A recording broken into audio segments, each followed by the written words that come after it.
Quero convidar você a abrir a sua Bíblia no livro de Atos, capítulo 4. Estaremos fazendo uma leitura um pouco extensa. Vamos ler do versículo 5 até o 20.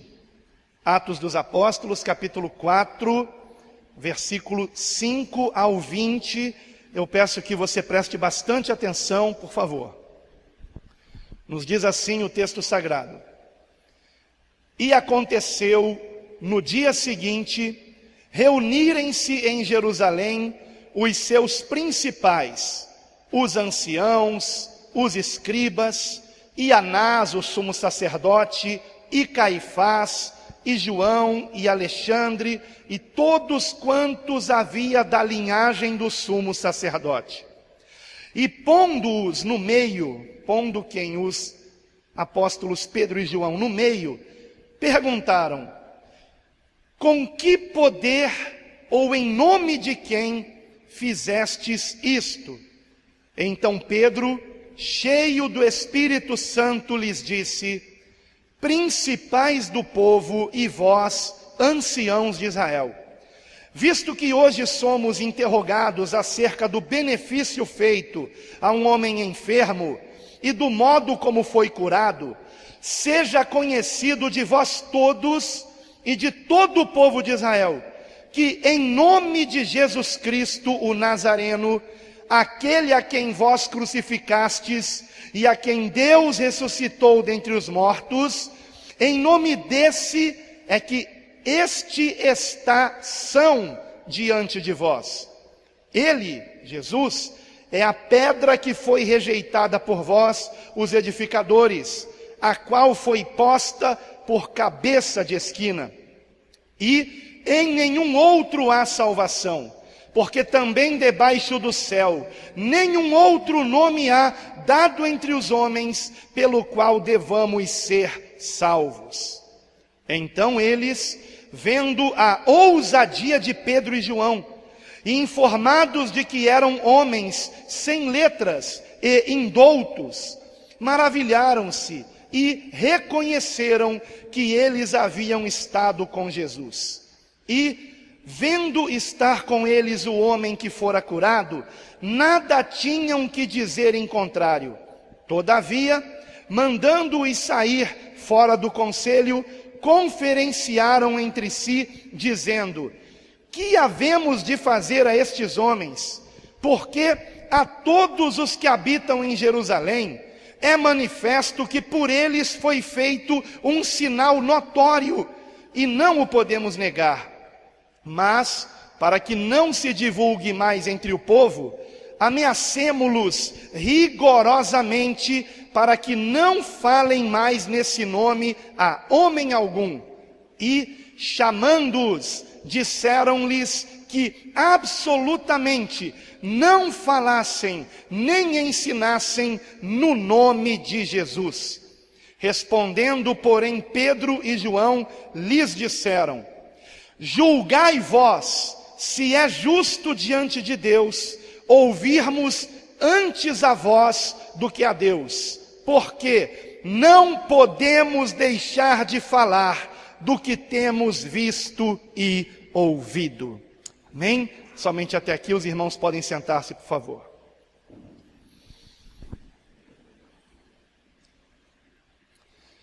No relato que nós acabamos de ler aqui, os apóstolos Pedro e João estão presos e são ameaçados para que não pregassem mais em nome de Jesus.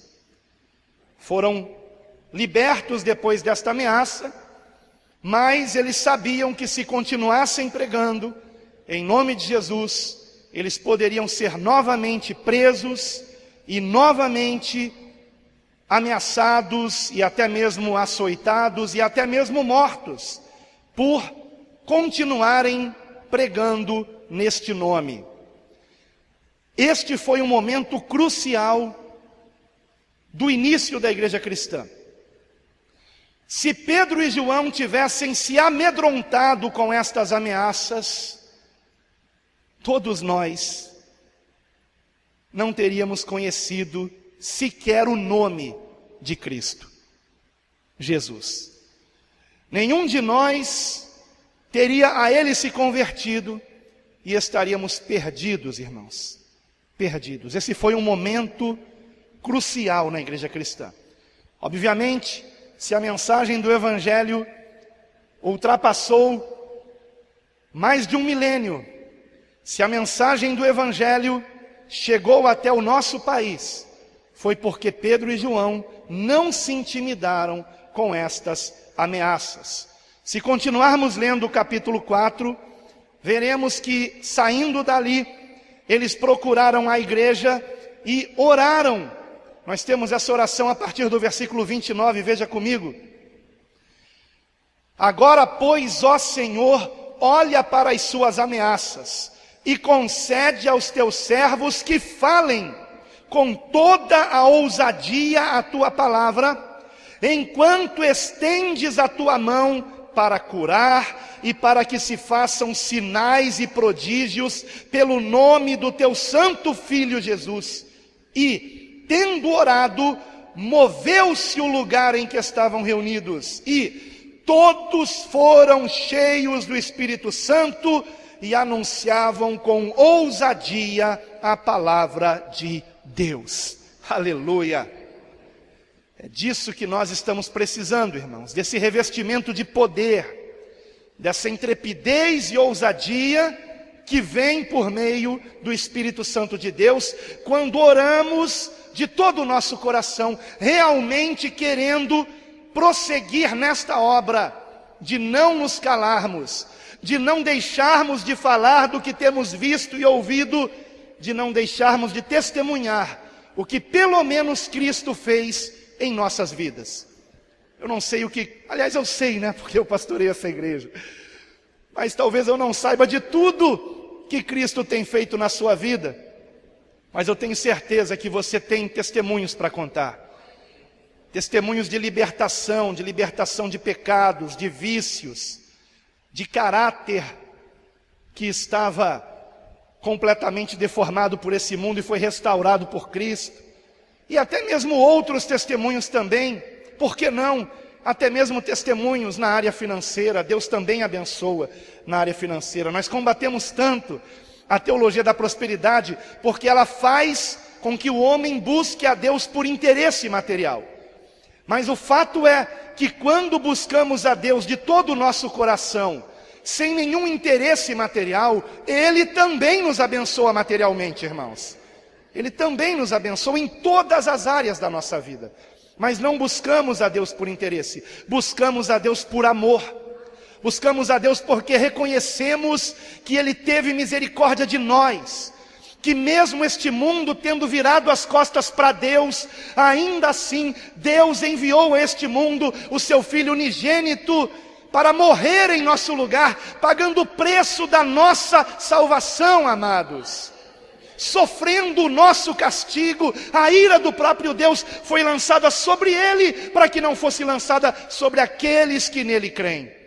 Então, meus amados irmãos, nós temos muitos motivos para adorar a Deus, mas o principal deles é a nossa salvação.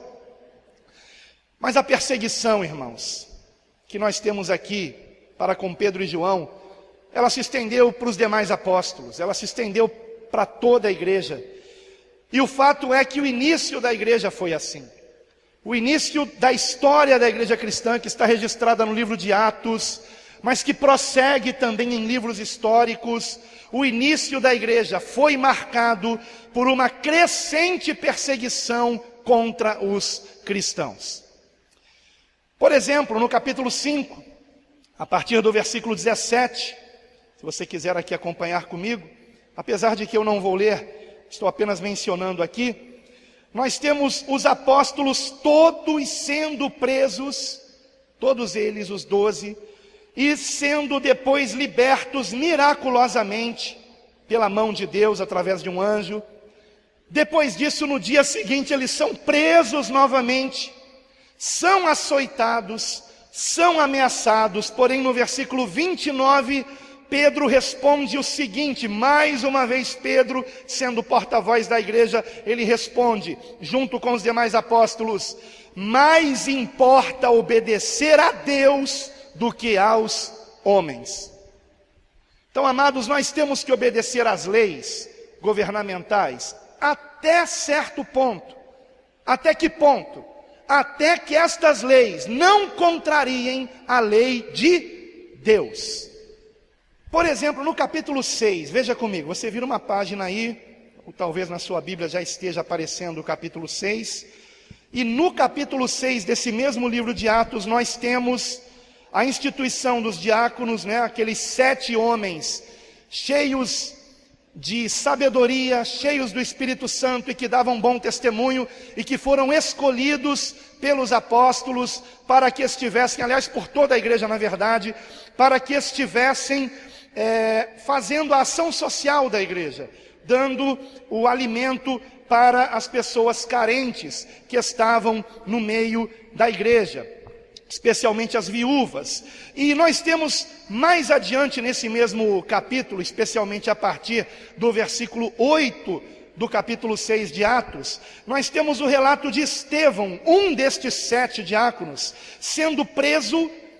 Depois nós temos o longo discurso de Estevão em sua defesa, e no final desse capítulo, o apedrejamento dele com o consentimento de Saulo. Nós temos aqui, a partir do versículo 58, e expulsando da cidade, expulsando quem? Estevão, Atos 7:58, o apedrejavam. E as testemunhas depuseram as suas capas aos pés de um jovem chamado Saulo, e apedrejaram a Estevão, que em invocação dizia: Senhor Jesus, recebe o meu espírito. E pondo-se de joelhos, clamou com grande voz: Senhor, não lhes impute este pecado. E tendo dito isto, adormeceu. Meus amados irmãos, no momento em que Estevão estava sendo apedrejado, eu não o vejo com uma face entristecida, ou apavorada, ou mesmo de dor, porque o texto bíblico diz que ele naquele momento via os céus abertos, e o Senhor Jesus de pé à destra do Pai. Por que de pé? Testemunhando ali, o próprio Senhor, a morte do primeiro mártir da igreja. Estevão foi o primeiro cristão que morreu por amor ao Senhor Jesus. Foi apedrejado, mas ele via, veja comigo o versículo 56. Eis que vejo os céus abertos, e o Filho do Homem que está em pé à mão direita de Deus. Aleluia! Com uma visão dessa, amados, é impossível que Estevão tenha sentido a dor daquele apedrejamento. Eu tenho certeza que não. Tenho certeza que não. Assim como eu creio que todos aqueles que dão a sua vida por amor ao Senhor também não sentem a dor física na sua morte, irmãos. Eu creio nisso. Um exemplo: há menos de uma semana enviaram para mim o vídeo de um pastor na Venezuela que foi assassinado pelo governo de Nicolás Maduro. Não sei se por causa da sua fé ou por oposição a Nicolás Maduro, mas certamente a oposição foi por causa da palavra de Deus, porque antes importa obedecer a Deus do que a Nicolás Maduro. E aquele pastor foi assassinado, e quando filmaram de perto o pastor morto, em sua face um sorriso, irmãos, aparecendo até os dentes, irmãos, um sorriso. Alguém mais viu esse vídeo? Alguém mais aqui? Não, eu vou tentar encontrar e colocar, se vocês quiserem. É bem forte, viu? É bem forte. Mas o que me marcou ali foi aquele sorriso na face, irmãos. E o fato é que eu já fiz muitos velórios, mas todos os velórios que eu já fiz, de servos de Deus, a impressão que nós temos é que eles não estavam mortos, é que eles estão dormindo. eles vão novamente acordar, ressuscitarão naquele dia em que o Senhor vier buscar a sua igreja. Aleluia! Não há morte para quem é de Cristo Jesus.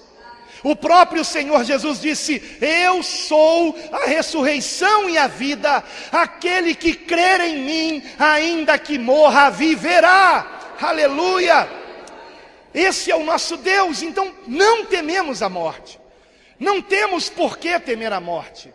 Nós sabemos que a nossa vida não está limitada a este corpo físico, e ainda que estivesse apenas limitada ao corpo físico, ainda assim a palavra de Deus declara que este corpo ressuscitará num corpo glorioso, transformado como o corpo de Cristo após a sua ressurreição.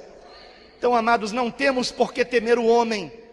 Pedro, João, os demais apóstolos não temiam a morte física, porque eles sabiam em quem haviam crido, que aquele que lhes prometeu a vida eterna, ao terceiro dia após a sua morte, ele mesmo ressuscitou, e está vivo e reina eternamente.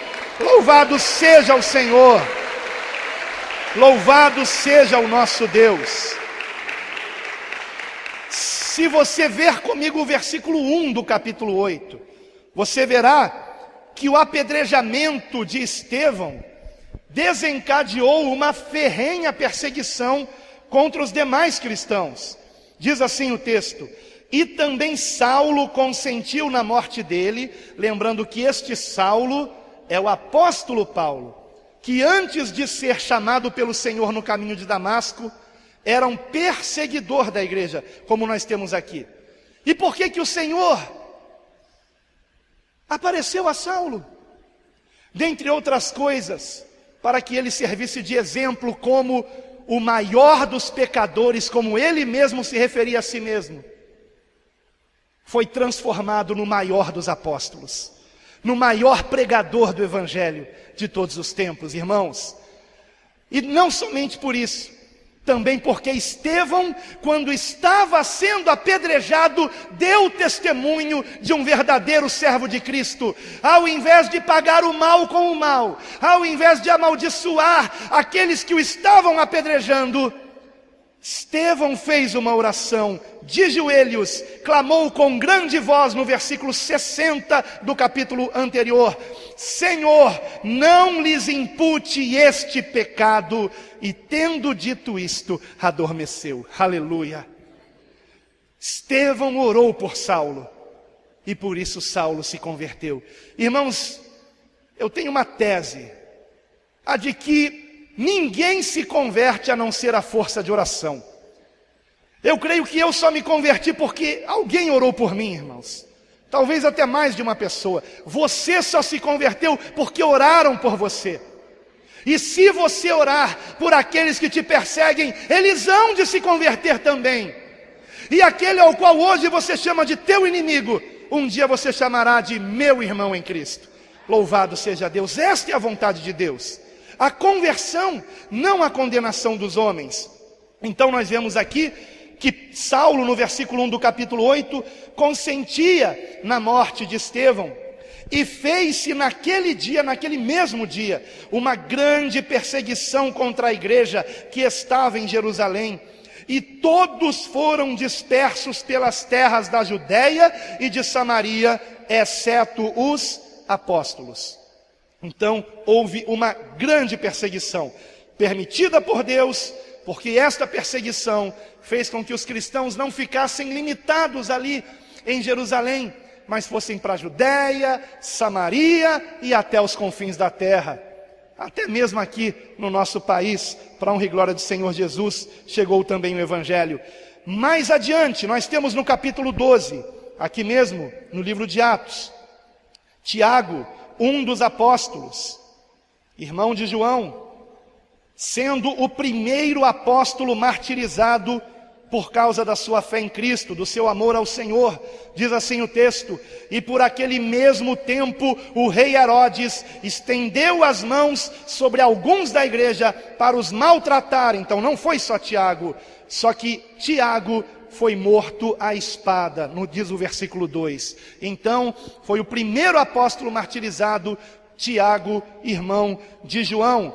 E nesse mesmo texto é dito que Pedro também foi preso para que tivesse o mesmo fim do apóstolo Tiago. No entanto, vocês conhecem o capítulo 12 de Atos. A igreja orou insistentemente por Pedro e ele foi liberto miraculosamente por meio de um anjo enviado pelo Senhor. No capítulo 13, do capítulo 13, aliás, em diante, o livro de Atos, ele vai se focar no apóstolo Paulo. Nós temos esse enfoque maior em Paulo por causa das suas viagens missionárias. E nós temos então, por exemplo, alguns relatos, por exemplo, de Antioquia da Pisídia, que era uma cidade, não confundir com Antioquia mencionada em Atos 13:1, era outra cidade com o mesmo nome. De Antioquia da Pisídia, Paulo foi expulso, juntamente com Barnabé, que estava sendo seu companheiro de viagem missionária. Aí foram para Icônio. De Icônio, mais uma vez perseguidos, tiveram que fugir. De Icônio foram para Listra, aonde Paulo foi apedrejado a tal ponto que consideraram ele como morto. Mas ele se levantou e muitos acreditam que ali houve de fato uma ressurreição. Paulo talvez tivesse mesmo morrido como Estevão morreu, mas aprouve ao Senhor ressuscitá-lo para que ele continuasse aquela obra. Não é dito claramente que ele ressuscitou, mas eu creio que isso possa ter acontecido. E então, essas perseguições que logo na primeira viagem missionária Paulo sofreu, ele mesmo mencionou, escrevendo a sua última carta, sua última epístola, que foi para Timóteo. E na segunda epístola de Paulo a Timóteo, no capítulo 3, versículo 10, se você quiser, confira comigo, 2 Timóteo 3, 10, Paulo escreve a Timóteo o seguinte: Tu, porém, tens seguido a minha doutrina, modo de viver, intenção, fé, longanimidade, amor, paciência, perseguições e aflições, tais quais me aconteceram em Antioquia, em Icônio e em Listra. Quantas perseguições sofri, e o Senhor de todas me livrou. E também todos os que piamente querem viver em Cristo Jesus padecerão o quê? Perseguições. Todos os que querem viver em Cristo Jesus padecerão perseguições, em menor ou em maior escala, mas todos nós seremos, e muitos de nós já estamos sendo perseguidos, por causa do quê? Da nossa fé, da nossa postura, da nossa atitude perante os homens, que é estranha para esse mundo, que incomoda as trevas, amados. A luz incomoda as trevas. O bem incomoda o mal. Se você pagar o mal com o mal, o mundo vai te aplaudir. Mas se você pagar o mal com o bem, o mundo vai se incomodar com você. E vai começar a zombar de você, caluniar você, perseguir você, rejeitar você. Essa é a realidade. Todos que querem viver piedosamente em Cristo Jesus padecerão perseguições. A respeito dessas mesmas perseguições, Paulo também escreveu na sua segunda carta aos Coríntios, no capítulo 11, se você quiser, veja também comigo, 2 Coríntios 11, versículo 23, onde ele nos diz assim, 2 Coríntios 11, 23, inclusive se comparando com outros apóstolos. Obrigado. Porque estavam desprezando o apostolado de Paulo. E o que é o apostolado? Foi o comissionamento que o Senhor deu para aqueles a quem Ele mesmo escolheu, dando assim as bases da igreja cristã. E Paulo foi um destes, aos quais o Senhor ressuscitado apareceu e comissionou. Então Paulo, se referindo aos demais apóstolos, 2 Coríntios 11, 23, são ministros de Cristo, falo como fora de mim, ou seja, porque Paulo não queria engrandecer a si mesmo. Eu ainda mais, em trabalhos muito mais, ou seja, ele trabalhou muito mais que os outros apóstolos, mais que Pedro, mais que Tiago, mais que João, mais que André, mais que todos os outros apóstolos. Em açoites, mais do que eles, ou seja, Paulo sofreu mais açoites do que os apóstolos. Em prisões, muito mais, foi preso mais vezes. Em perigo de morte, muitas vezes. Recebi dos judeus 5 quarentenas de açoites menos um. Imagine isso, irmãos. Você fez as contas? 5 vezes 40, 200, não é isso? Agora de cada um desses 40 açoites tire um, foram 39. Então foram 195 marcas de açoites nas costas de Paulo. 195 marcas de açoites nas costas de Paulo. Até o momento que ele escreveu essa epístola, pode ter sido mais, tá? Por isso que escrevendo aos Gálatas, ele diz: ninguém me moleste, porque trago em meu corpo as marcas de Cristo. Ele se referia a estas marcas, dos sofrimentos que ele havia passado por pregar o evangelho do Senhor. Cada açoite daquele, cada marca daquele açoite, para Paulo, era como uma medalha de honra ao mérito, irmãos. E é assim que nós temos que encarar as nossas perseguições. E ele ainda sabia que uma coroa ali estava reservada na glória, por tudo aquilo que ele havia sofrido por amor ao Senhor. Então vamos prosseguir aqui. Recebi dos judeus 5 quarentenas de açoites menos um. 3 vezes fui açoitado com varas. 1 vez fui apedrejado. 3 vezes sofri naufrágio. 1 noite e 1 dia passei no abismo. Em viagens, muitas vezes. Em perigos de rios, em perigos de salteadores, em perigos dos da minha nação, em perigos dos gentios, em perigos na cidade, em perigos no deserto, em perigos no mar, em perigos entre os falsos irmãos, em trabalhos e fadiga, em vigílias, muitas vezes, em fome e sede, em jejum, muitas vezes, em frio e nudez. Quantas perseguições este homem de Deus sofreu? Quantas perseguições? Quanto sofrimento a sua carne passou? Mas o seu espírito, a sua alma, se regozijava em meio a tudo isso. Em meio a tudo isso. Paulo não era um masoquista. Não era alguém que sentia prazer na dor. Isso é uma doença. Paulo não era doente. Ele não sofria de masoquismo.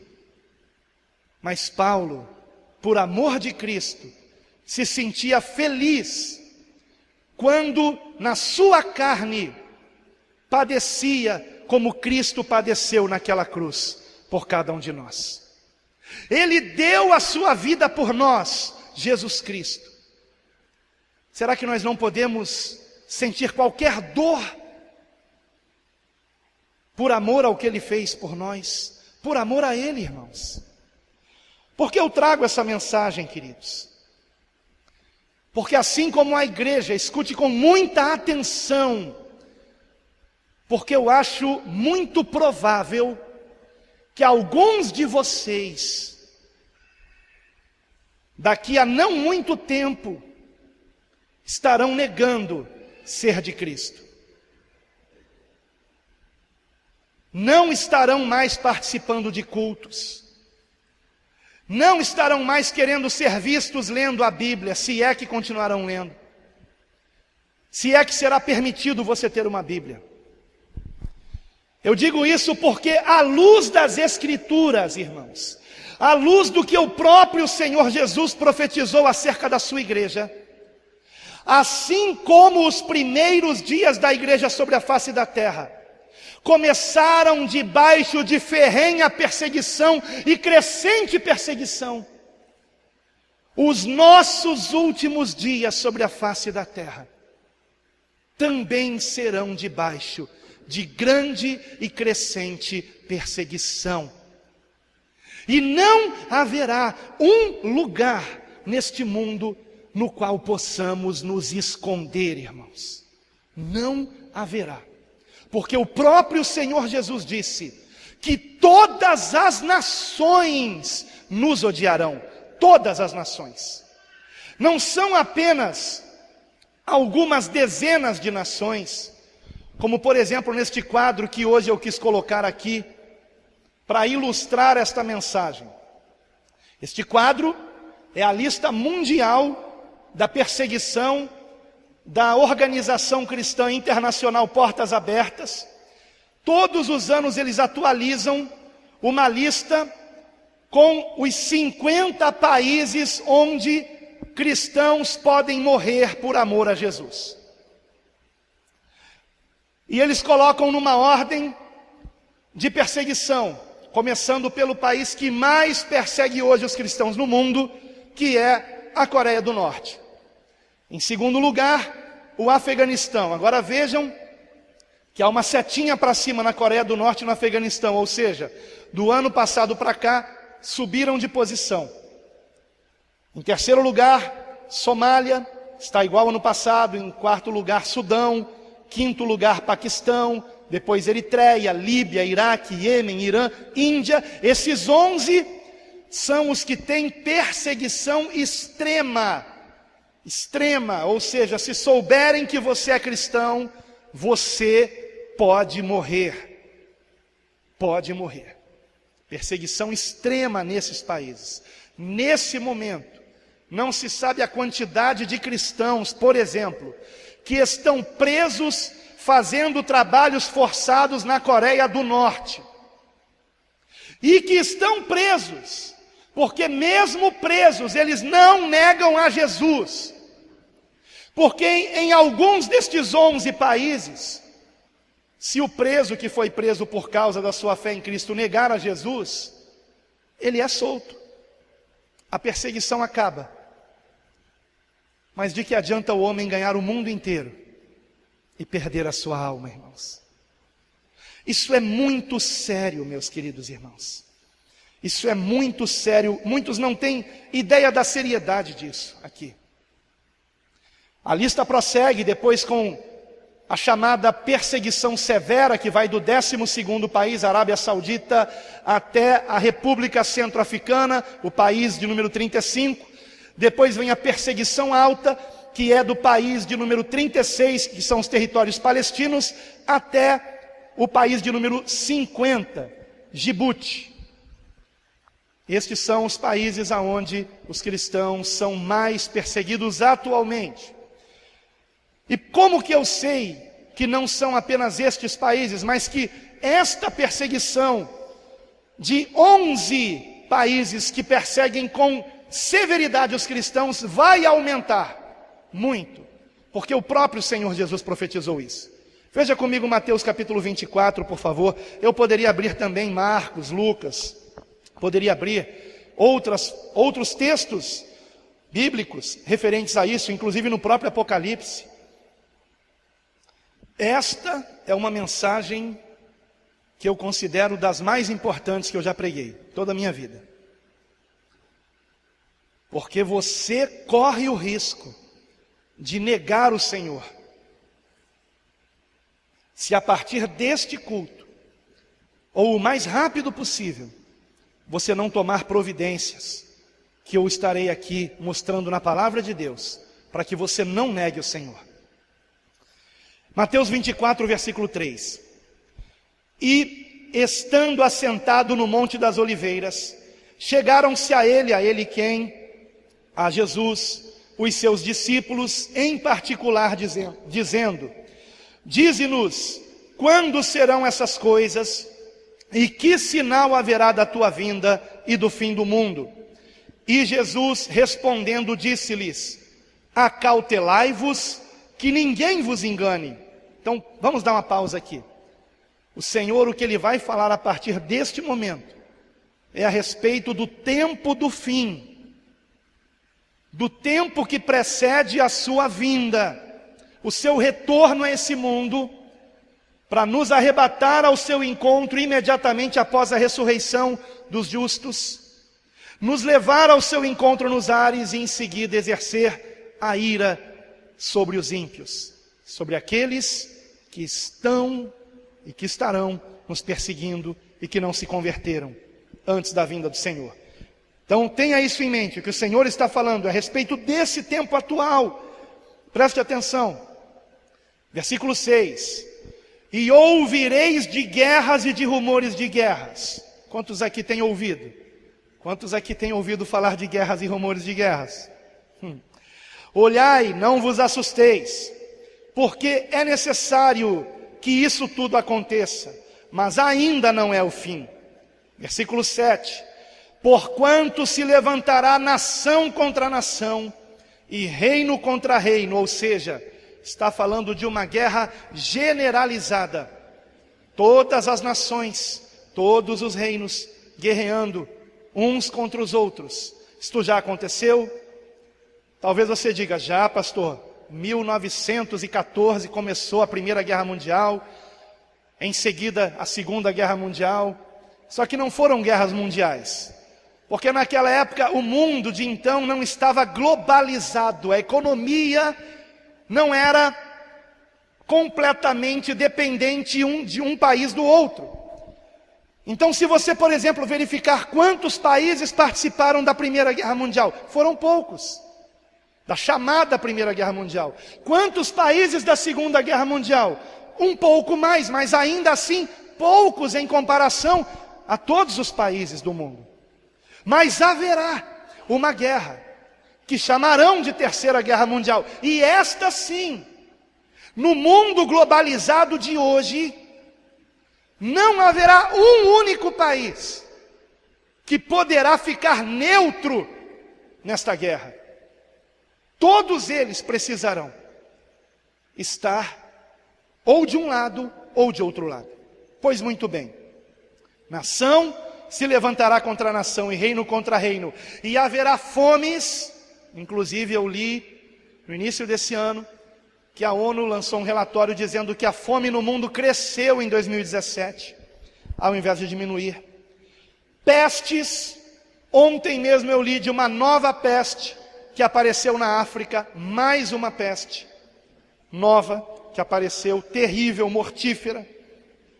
Nós aqui mesmo no Brasil estamos de novo com o problema da febre amarela, algo que era extinto no nosso país e que novamente está acometendo a nossa nação.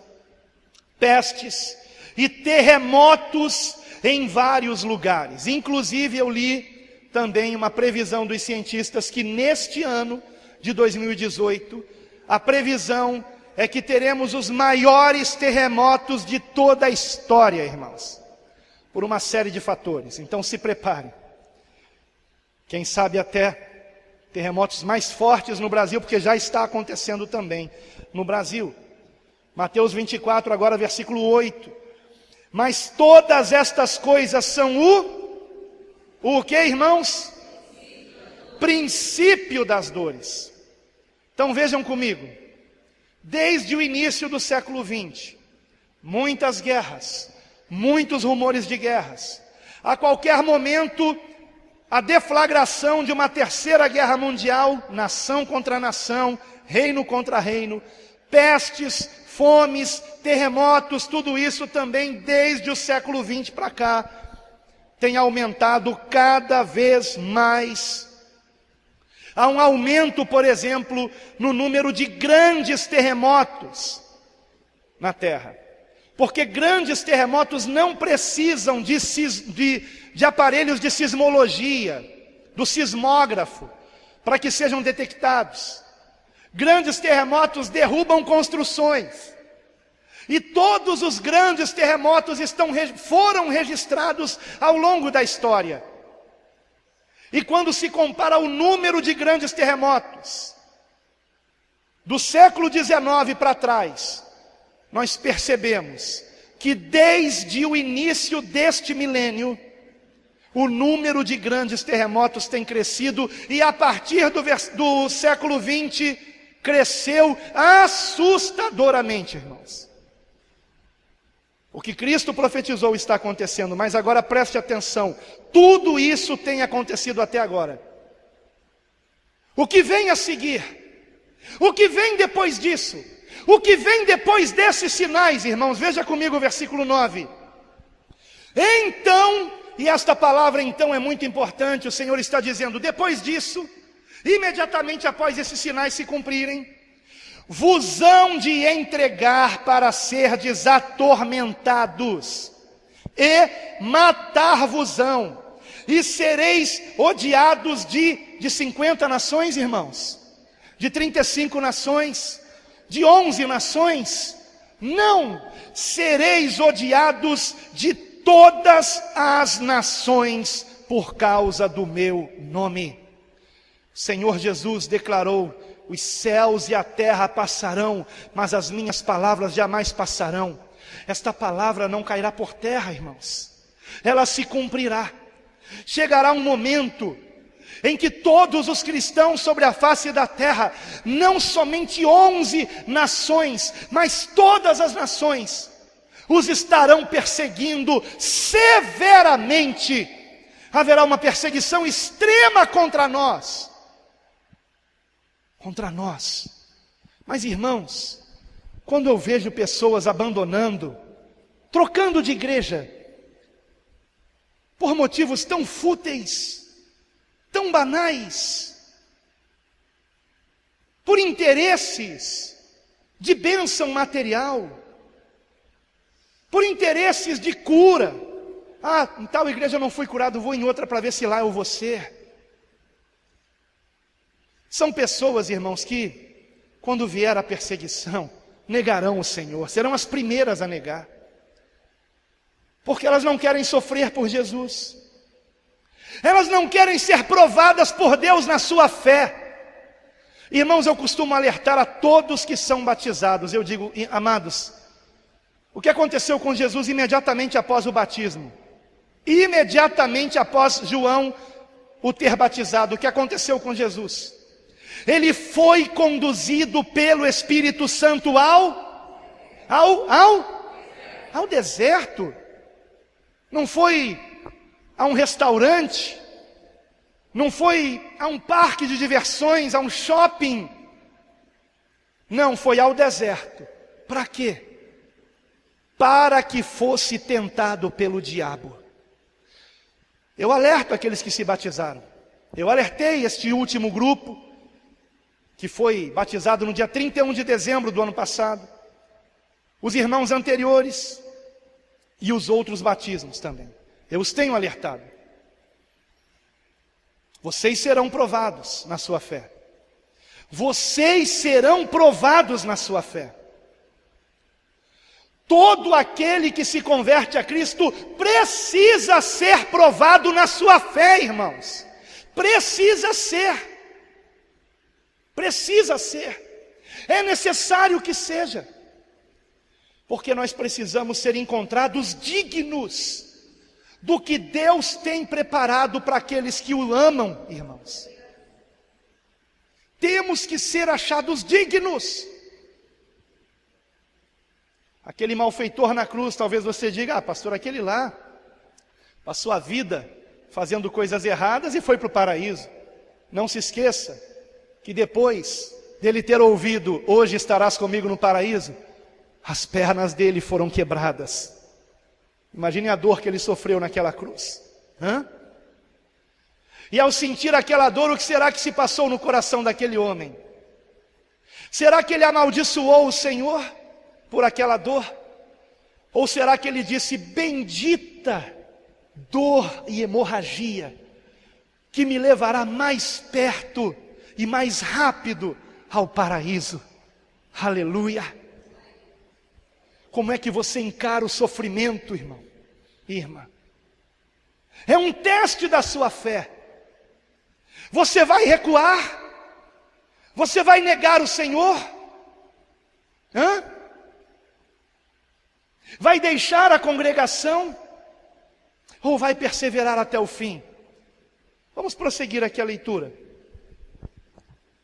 Versículo de número 10, Mateus 24, 10. Nesse tempo, muitos serão escandalizados, ou seja, eles não suportarão, muitos não suportarão, e trair-se-ão uns aos outros. Por exemplo, imagine, uma irmã mandou para mim, por áudio, um sonho que ela teve, do tempo da perseguição, e ela disse que no sonho ela via um outdoor, e neste outdoor um telefone, e estava escrito acima daquele telefone: se alguém souber onde se esconde um cristão, ligue para este número e receba uma recompensa. E pessoas que hoje nós consideramos irmãos em Cristo, nos entregarão por amor ao dinheiro. Por amor ao dinheiro, irmãos. Você pensa que isso não pode acontecer? Já está acontecendo em 11 nações. Em 11 nações deste mundo. Os cristãos precisam estar escondidos.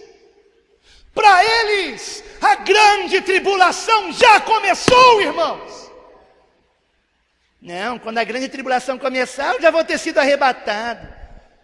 Ah, esses aí não são cristãos, não. Os que estão lá na Coreia do Norte presos não são cristãos, não. Honre a memória destes homens e mulheres e até crianças que estão morrendo por amor a Cristo, porque para eles a grande tribulação já começou. E está aumentando, a ponto de que todas as nações farão uma perseguição extrema aos cristãos. Extrema, irmãos, extrema. Muitos serão escandalizados, versículo 10, e trair-se-ão uns aos outros, e uns aos outros se odiarão. E surgirão muitos falsos profetas, falsos pregadores, e enganarão a muitos. Queridos irmãos, é uma coisa interessante que está acontecendo. Eu me lembro que no início desse ministério, 16 anos atrás, eu já falava que o biochip poderia ser a marca da besta. Nós tínhamos um programa de rádio chamado Jesus Está Voltando. Quem se lembra disso? Quem estava aqui comigo desde o início? Lembram-se disso? Naquela época eu já falava do biochip. E o interessante é que todos os pastores concordavam comigo. Provavelmente vai ser isso mesmo. Talvez seja, né? Talvez seja. Só que agora, tempo no qual nós estamos vendo que sim, que a moeda de papel, a moeda que nós temos, o dinheiro, né, físico que nós temos, ele será extinto. Isso está para acontecer, irmãos. Muitos não sabem disso, mas está para acontecer. E o único dinheiro que haverá será virtual.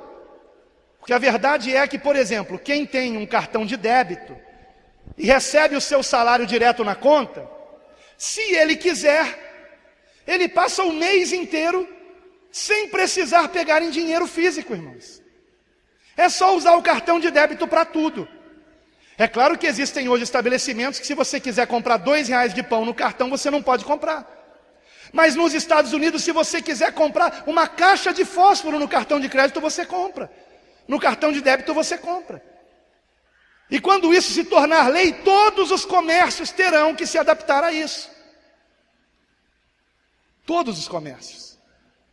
E quando o dinheiro físico desaparecer, o dinheiro vai circular através de um microchip, que já existe no cartão de débito, no cartão de crédito. Agora estão colocando numa pulseirinha, para acostumar as pessoas com a ideia de passar a mão para comprar as coisas, entenderam? Estão chegando lá. E já inventaram, além do biochip, a tatuagem eletrônica, na qual se pode colocar um chip e ser colocado sobre a pele da pessoa. Não precisa mais de injeção. Isso te lembra alguma coisa?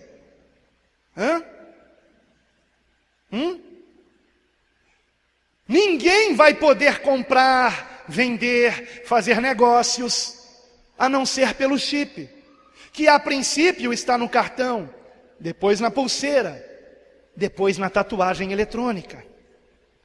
Porque é claro que uma injeção, para se colocar um chip do tamanho de um grão de arroz, muitos não iriam querer. Quantos aqui têm aversão à injeção? Quantos aqui? Quantos? Poucos irmãos. Alguém tem fobia à injeção? Fobia. Eu conheço pessoas que têm fobia à injeção. De jeito nenhum injeção. Então seria um problema. Mas tatuagem, dói. Aquela que é desenhada dói, né? Mas uma tatuagem iguais àquelas do tempo do chiclete... como é que era o chiclete? Ping-pong. Isso. Estão entregando a idade, hein? Lembram? Tatuagem do ping-pong, você passava assim a saliva, colocava, depois tirava. Pois é. E essa tatuagem eletrônica, ela já está sendo pesquisada para que seja feita de um modo que seja absorvível pelo corpo humano e passe a fazer parte do ser humano. Depois de colocada, não pode mais ser tirada. Agora vejam que interessante. Mediante isso que eu falei agora, eu já não vejo mais unanimidade dos pastores dizendo que o chip é a marca da besta. Que interessante, né? Não vejo mais. Eles agora estão dizendo, sabe o quê? Não tem nada a ver. Não tem nada a ver. Um dos maiores pregadores do Brasil debocha daqueles que acreditam que o chip é a marca da besta. Debocha. Debocha de nós. Eu acredito, pelo menos. Por enquanto, me parece que é óbvio que vai ser isso. Mas por que esses pastores estão dizendo que não tem nada a ver? Porque eles não querem admitir a ideia de que poderão passar fome por amor a Cristo. Não querem admitir a ideia. Eles saem dos cultos de suas pregações e vão para restaurantes caros comer. E muitos pastores amam o dinheiro.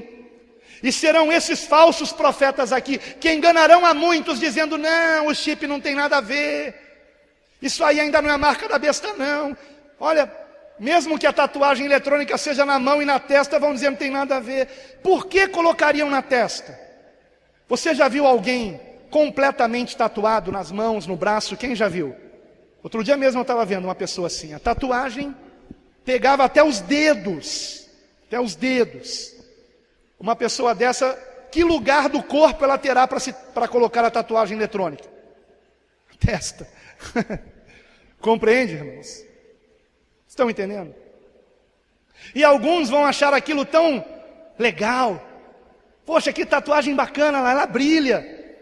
Olha só, ela interage com a gente, interage com o computador, com o celular. Eu quero uma dessa na testa. Não, põe na mão não, põe na testa que é legal, é bacana.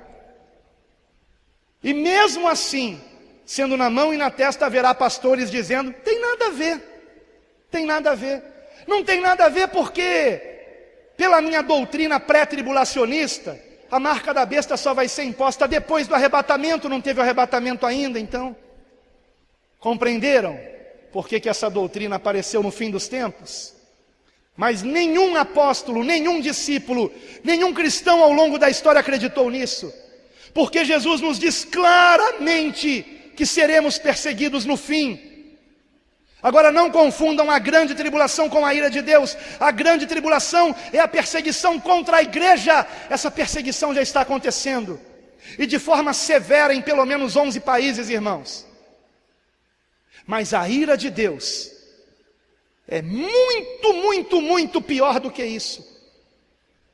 E será a ira do próprio Deus contra aqueles que perseguiram a igreja. Nós não estaremos mais aqui quando essa ira for derramada, irmãos. Mas estaremos aqui durante essa perseguição. Então preste atenção. Versículo de número 12. E por se multiplicar a iniquidade, o amor de muitos esfriará. O amor de muitos, não apenas de uns para com os outros, irmãos, mas o amor de muitos para com Deus, para com o Senhor Jesus. O que? Ser cristão é isso? É morrer de fome? Não quero mais. Entenderam? Entenderam, irmãos? Entenderam por que o diabo criou a teologia da prosperidade justamente agora, no fim dos tempos?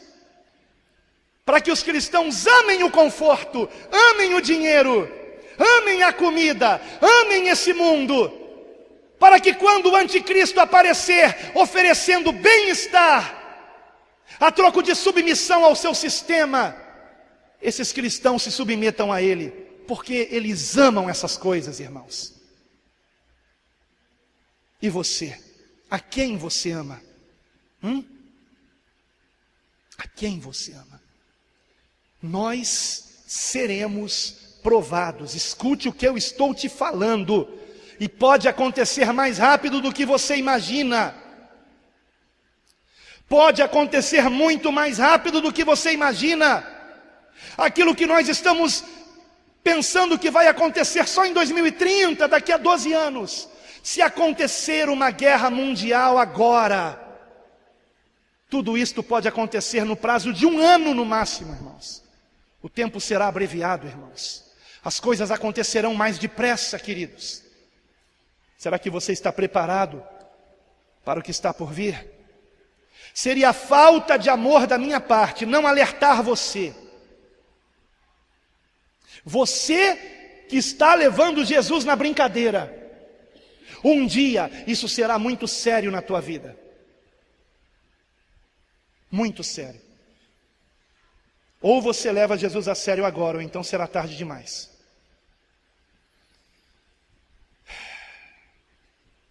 Talvez você pense que somente países islâmicos, ou países completamente ateus, como a Coreia do Norte, aonde o seu ditador é o Deus da nação, e tem que ser adorado. Talvez você pense que apenas países assim estão perseguindo os cristãos. No entanto, amados, países que são considerados de maioria cristã, e aí eu incluo também católicos, ortodoxos, países considerados de maioria cristã, têm governos que atualmente já estão começando a perseguir a fé cristã. Por exemplo, no ano passado, a Rússia, que é um país a respeito do qual, se você pesquisar, é dito que é um país de maioria cristã ortodoxa, inclusive o próprio Vladimir Putin, outro dia passou por uma cerimônia, aonde ele entrou na água 3 vezes, na água geladíssima, e deu 3 mergulhos, representando o batismo no Pai, no Filho e no Espírito Santo. Ele é um cristão ortodoxo, pelo menos ele diz que é, não é? Claro que ele não é cristão, é claro que não. Mas ele diz que é dessa religião, cristã ortodoxa. A Rússia, no ano passado, através da sua Suprema Corte, começou a perseguir as testemunhas de Jeová. Eu mencionei isso aqui ano passado. Começou pelas testemunhas de Jeová, mas a intenção deles é prosseguir para os demais grupos cristãos evangélicos. Não os ortodoxos, porque a religião ortodoxa é a oficial do país. A ideia deles é que tenha só a religião ortodoxa. Começou pelas testemunhas de Jeová, declarando que ela é uma organização religiosa extremista, por não doarem sangue, e assim colocarem em risco a saúde das pessoas. Então começaram por eles, mas a intenção é continuar. E mais de 300 imóveis de propriedade das testemunhas de Jeová, da sociedade Torre de Vigia, que é a sociedade por trás daquilo que chamamos de testemunhas de Jeová, foram confiscados pelo Estado. Simplesmente o Estado pegou para si mais de 300 propriedades, irmãos, mais de 300. Recentemente na Bolívia, vocês devem ter ouvido falar, a coisa de uns 10 dias atrás, mais ou menos, o novo Código Penal, no seu artigo 88, parágrafo 11, ele dá abertura para a interpretação de que é proibido se evangelizar e se realizar cultos domésticos, sendo um crime passível de 7 a 12 anos de prisão. Vocês souberam disso?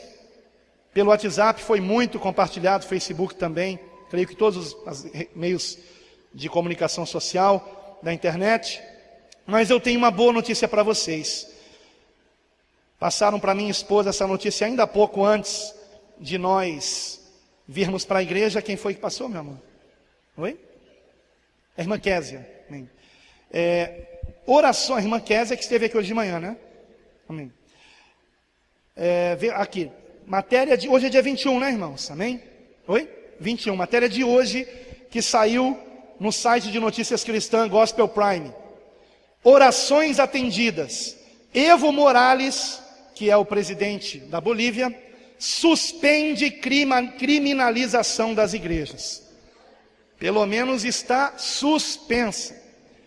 E aí o texto diz assim: o portal Gospel Prime foi o primeiro site em português a anunciar a tentativa do governo comunista da Bolívia em criminalizar a evangelização. Agora, anunciamos a decisão do presidente Evo Morales de suspender a implantação do novo Código Penal. Após mais de um mês de protestos, marchas, conflitos com a polícia e campanhas de oração, o presidente deu uma entrevista neste domingo na televisão da Bolívia, onde afirmou: para evitar que a direita use o código para desestabilizar o Estado, decidimos revogar todo o Código Penal. Morales enviará o pedido formal à Assembleia Legislativa para suspender completamente o Código de Sistema Penal e evitar que haja mais protestos. Ele afirmou que ouviu, abre aspas, a preocupação das organizações sociais, fecha aspas, e decidiu tomar a decisão, abre aspas, tomar a decisão para evitar a confusão e o medo baseado em mentiras nas redes sociais, fecha aspas. O anúncio de Evo foi feito na véspera do aniversário de 12 anos de seu mandato. Está há 12 anos no poder, se te lembra alguma coisa. Porém, deixou claro que seu desejo é elaborar outra norma com o consenso dos setores sociais. Nas últimas semanas, grande parte da sociedade boliviana vinha protestando contra as limitações das liberdades individuais, pois o governo de Morales impunha censura à imprensa e, na prática, criminalizava atividades da igreja como a evangelização. Então, amados, a igreja se uniu, existem vários vídeos e fotos circulando nas redes sociais, dos nossos irmãos em Cristo bolivianos, unidos, jejuando, orando, clamando ao Senhor e protestando nas ruas, fazendo marchas pelas ruas, para que o presidente voltasse atrás. E para a honra e glória do Senhor Jesus, este decreto foi revogado, para a honra e glória do nosso Deus. E eu só não entendi porque você não aplaudiu o Senhor ainda.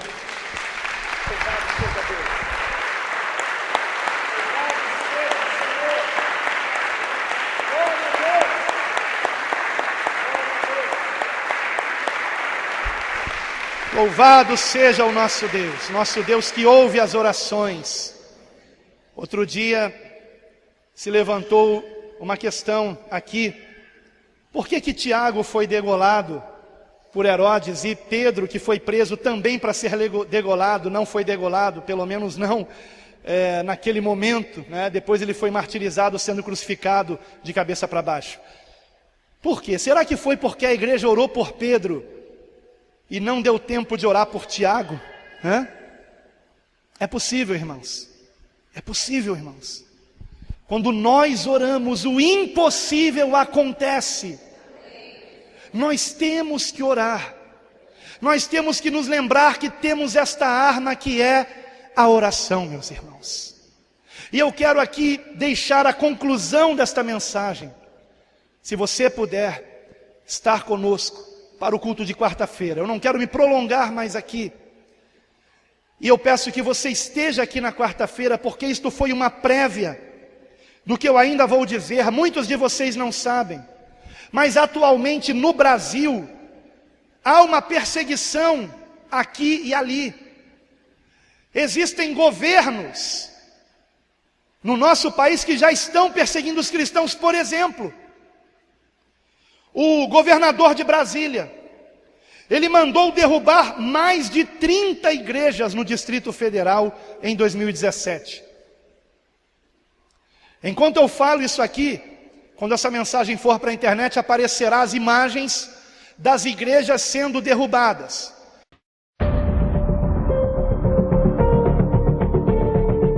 Sem aviso e nem diálogo. Os tratores do governo do Distrito Federal chegam e simplesmente acabam com a igreja em minutos.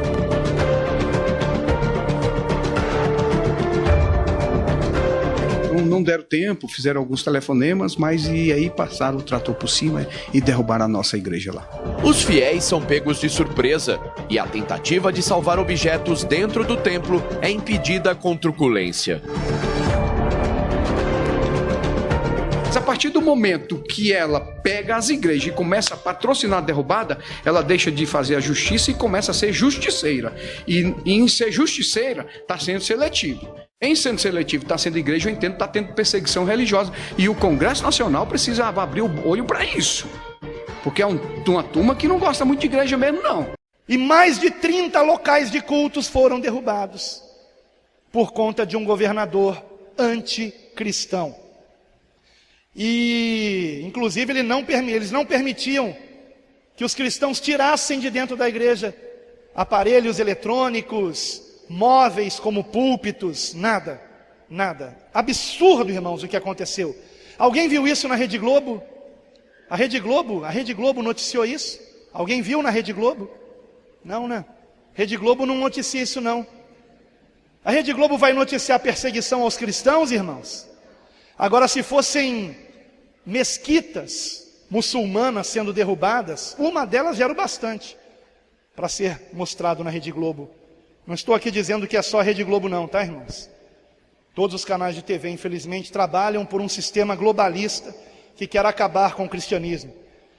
Colégios estaduais, eu, por exemplo, descobri de colégios no Paraná e em Pernambuco, que proibiram em 2017, não sei como é que está nesse ano, alunas da Assembleia de Deus de entrar na sala de aula, porque estavam usando saia. E eles queriam obrigar as irmãs a usar calça comprida, ou bermuda. Mas você sabe que na Assembleia de Deus, pelo menos nas Assembleias de Deus de verdade, aquelas que preservam a doutrina original da Assembleia de Deus, mulher não pode usar calça, tem que usar saia. E essas alunas perderam provas, porque não estavam sendo permitida a entrada delas nas escolas. O que é isso, irmãos? Perseguição religiosa, não tenha dúvida. Existem leis que podem ser aprovadas em Brasília contra a igreja. Eu já estou encerrando essa mensagem e na próxima mensagem nós vamos aqui aprender princípios que precisamos ter agora, para que não neguemos o Senhor quando essas leis forem implantadas, porque elas serão, irmãos, mais cedo ou mais tarde, porque o Senhor profetizou que assim será. Todas as nações nos odiarão, ou seja, todos os governos destas nações perseguirão os cristãos. Ser cristão está se tornando algo antiquado. Ser cristão de verdade, eu estou dizendo. Aqueles que piamente querem permanecer em Cristo e viver Cristo, querem uma vida santa, íntegra, correta, reta, diante de Deus e dos homens, são ridicularizados, são zombados, são perseguidos. E quando estas leis forem implantadas, a perseguição aumentará mais ainda. Por exemplo, são leis que ainda não foram estabelecidas, mas são projetos de lei. Escute: será proibido fazer cultos ou evangelismo na rua. A princípio será permitido aqui dentro, de locais como esse. Na rua não. Local público de jeito nenhum. Já existem lugares onde, por exemplo, eu via pregações, como por exemplo na barca Rio-Niterói. Quantos aqui já pegaram barca tendo evangelismo, pregação? Mas eu te garanto que não foi nessas barcas agora, de ar-condicionado, tudo fechado, com uma placa bem grande, proibido, pregação, qualquer tipo de coisa religiosa. Está proibido, não pode mais. Metrô, mesma coisa. Trem, mesma coisa. Ônibus eu não sei. Evangelista Júlio nunca foi expulso de ônibus não, né? Pregando o evangelho. Eu tenho uma inveja santa desse irmão. Mas eu vou fazer isso contigo ainda, meu irmão, em nome de Jesus. Será proibido fazer culto ou evangelismo na rua. Eu comecei as minhas pregações na Praça 15. Eu amo pregar em praça, irmãos. Isso será proibido. Agora, sabendo que em breve será proibido, sabe o que eu estou com vontade? De voltar a pregar em praça. E quando a perseguição começar, eu vou continuar pregando na praça. E a namorada do meu filho Felipe, ela teve um sonho recentemente onde eu estava preso por amor ao Evangelho. Estava sendo conduzido preso por causa do Evangelho. E eu disse para ela, eu creio que vai acontecer. Isso vai acontecer. Vocês estão diante de um homem que possivelmente será martirizado. E eu quero ser. Se eu morrer por amor a Jesus, se me matarem por amor ao meu Senhor, como mataram Estevão, como mataram Tiago, tenham certeza de que se vocês puderem ver o que ficar nesse mundo, essa carcaça aqui, olhem bem para a minha face, porque lá estará um sorriso, irmãos. Lá estará um sorriso. Que Deus me livre de morrer de qualquer outra forma. Eu quero dar a minha vida por amor ao Senhor. Eu quero fazer isso para a glória de Deus. Para a glória de Deus. Porque como dizia Tertuliano, o sangue dos mártires é a semente da igreja. Quanto mais matavam cristãos no início da igreja, mais a igreja crescia. Porque os demais cristãos se sentiam fortalecidos na sua fé. Aleluia! Vejam só, o Deus de Estevão deve ser o Deus verdadeiro. Não tenham dúvidas de que Saulo pensou nisso. Porque quando Jesus aparece para Saulo no caminho para Damasco, o Senhor diz para Saulo, Saulo, dura coisa é recalcitrares contra os aguilhões. Ou seja, o Senhor já estava chamando Saulo, mas ele estava resistindo, ele estava perseguindo os cristãos, e vendo como eles morriam corajosamente, com um sorriso na face, e certamente ele pensava, não é possível, quanto mais eu torturo, quanto mais eu mato, mais eles parecem se agradar disso. Eu não morreria assim, pelo Deus do farisaísmo. Mas depois, quando ele conheceu o verdadeiro Deus, quando ele conheceu Cristo, ele também deu a sua vida. E na sua última epístola, ele escreveu para Timóteo de dentro da prisão, combati o bom combate, completei a carreira, guardei a fé, aleluia. Perseguido por amor a Cristo, será que você suportará a perseguição? Eu quero orar com você agora, para que você possa naquele dia do seu encontro com o Senhor, poder dizer como Paulo, combati o bom combate, completei a carreira, guardei a fé. No próximo culto continuamos, se Deus assim nos permitir.